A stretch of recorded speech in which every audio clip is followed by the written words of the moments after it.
Setelah Pak Edi, Pak Zainul Munaisin. Silakan Pak Edi. Iya, terima kasih Tua. Assalamualaikum warahmatullahi wabarakatuh.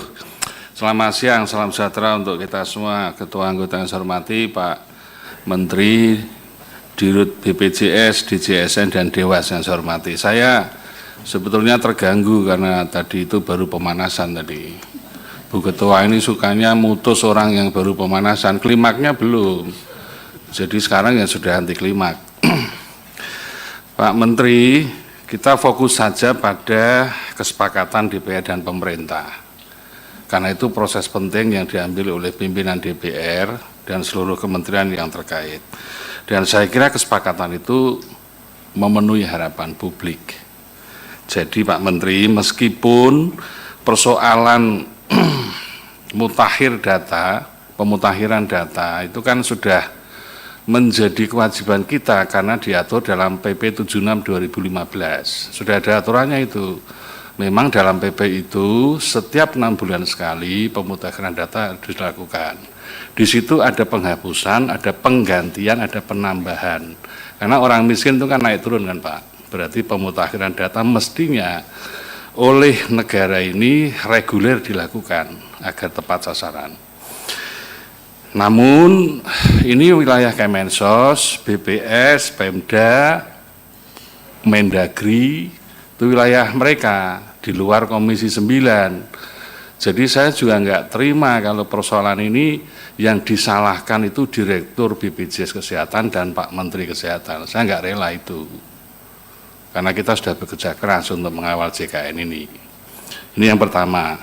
Meskipun ada di mereka, saya berharap Pak Menteri dan Pak Dirut mendorong terus perbaikan data ini agar desil 1 sampai 10 yang sudah disepakati dalam DTSEN itu menjadi bagian penting dari keinginan Presiden dalam rangka memperbaiki data. Ini saya kira Pak Presiden sudah benar DTKS bergeser ke DTSEN.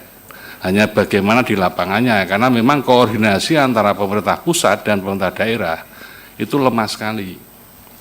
Yang kasihan siapa Pak? Nomor 1 perawatku Pak, disalahkan terus. Kan media terus nyorot itu, bertengkar di puskesmas, bertengkar di UGD. Mereka nggak tahu apa-apa, menjelaskan programnya Pak Dirut, BPJS kan jadi tambah beban, tambah masalah. Rumah sakit juga disalahkan. Jadi BPJS juga disalahkan, jadi nanti ekosistem kesehatan kita nggak bagus Pak. Ini saya kira hal yang penting yang menurut saya perlu direspon secara positif dari kesempatan ini. Yang kedua Pak, Pak Menteri sudah mengeluarkan surat edaran khusus katastrofik. Saya kira ini bagus. Tinggal nanti Pak Dirut bagaimana sinkronkan dengan Direktur Rumah Sakit se-Indonesia. Jadi ada jaminan kasus kemarin itu enggak terjadi lagi. Saya kira kalau kemarin rapat, sekarang Pak Menteri sudah mengeluarkan surat edaran, ini saya kira respon cepat yang harus kita hormati dari langkah Pak Menteri. Yang ketiga, seperti disampaikan Pak Rafindra tadi Pak, kalau Pak Mensos hanya statement atau kesepakatan DPR dalam satu pertemuan dengan pemerintah, kan belum menjadi legal standing. Jadi 11 juta ini, kan tidak hanya yang penyakit katastrofik saja kan Pak. Kesepakatan yang nomor 1 itu kan seluruh yang 11 juta yang dinonaktifkan, berarti selama 3 bulan ke depan kan diaktifkan kembali kan Pak. Memperoleh pembiayaan kan, bukan hanya yang penyakit kronis kan. Jadi surat SK Mensos nomor 3 2026 yang menyatakan nonaktif, maka 3 bulan ke depan Mensos harus mengeluarkan diaktifkan kembali kan, agar dibiayai kan. Nanti kalau tidak ada surat itu, rumah sakit sudah melayani tetapi klaimnya dengan Pak Dirut nanti masalah lagi, yang kasihan Direktur Rumah Sakit Pak. Jadi saya tetap meminta Pak Mensos melalui Pak Menkes untuk merevisi SK Mensos nomor 3 tahun 2006. Karena saya baca hasil kesepakatannya seluruh loh Pak, bukan hanya yang katastrofik loh ya. Saya baca ya dari yang Jadi 3 bulan layanan kesehatan tetap dilayani dan PBI dibayar pemerintah. Berarti kan yang ini yang menyangkut yang 11 juta orang kan, semua kan, bukan hanya yang penyakit kronis kan. Itu yang ketiga. Yang keempat, memang BPJS Kesehatan punya kewajiban sosialisasi kan Pak. Selama ini kan keluarnya Bapak dianggap tidak berkomunikasi dengan publik. Notifikasi lah paling tidak, sehingga dia tahu lah. Kan ini persoalannya masalah ketidaktahuan kan. Tiba-tiba datang ke rumah sakit nonaktif, lalu dia bingung. Ini hanya masalah siapa yang melakukan komunikasi ini. Kan nggak mungkin Pak Menkes, Mensos apalagi. Yang ada pasti Pak Dirut. Jadi yang poin yang keempat ini saya kira Pak Dirut harus bekerja keras untuk bagaimana membangun sistem komunikasi 3 bulan ke depan ini agar tidak terjadi miskomunikasi. Itu yang pertama terkait dengan respon publik. Berikutnya yang rapat hari ini,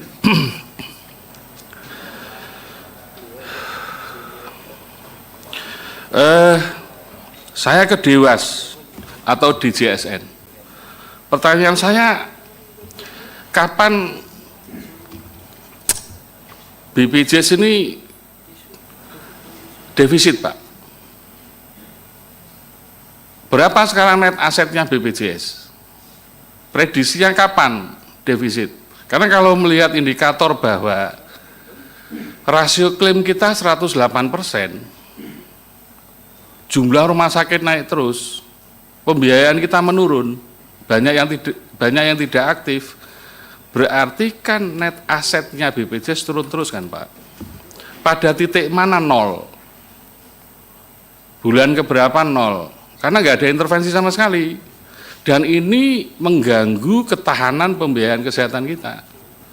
Jadi kalau ini nggak diantisipasi, tahun 2021 terjadi lagi. Tiba-tiba BPJS defisit sampai waktu itu berapa, 24 triliun. Yang nanggung juga APBN. Maksud saya sebelum itu kejadian terjadi, apa yang DJSN lakukan untuk menjaga sustainability pembiayaan JKN kita? Paling tidak Bapak kan laporannya kepada Presiden kan, jadi yang kita kan tidak ingin juga tiba-tiba BPJS defisit, nanti akan mengganggu trust publik dan yang paling penting menjaga sustainability JKN kita. Tahu-tahu nanti Pak Menteri Keuangan marah lagi. Ini jadi saya kira DJSN memiliki peran penting dalam persoalan ini. Jadi pertanyaan saya kapan itu defisit? Lalu kalau melihat data yang disampaikan oleh Dewas dan BPJS dan Pak Menteri, mestinya Pak, peserta aktif kita itu hanya 79%.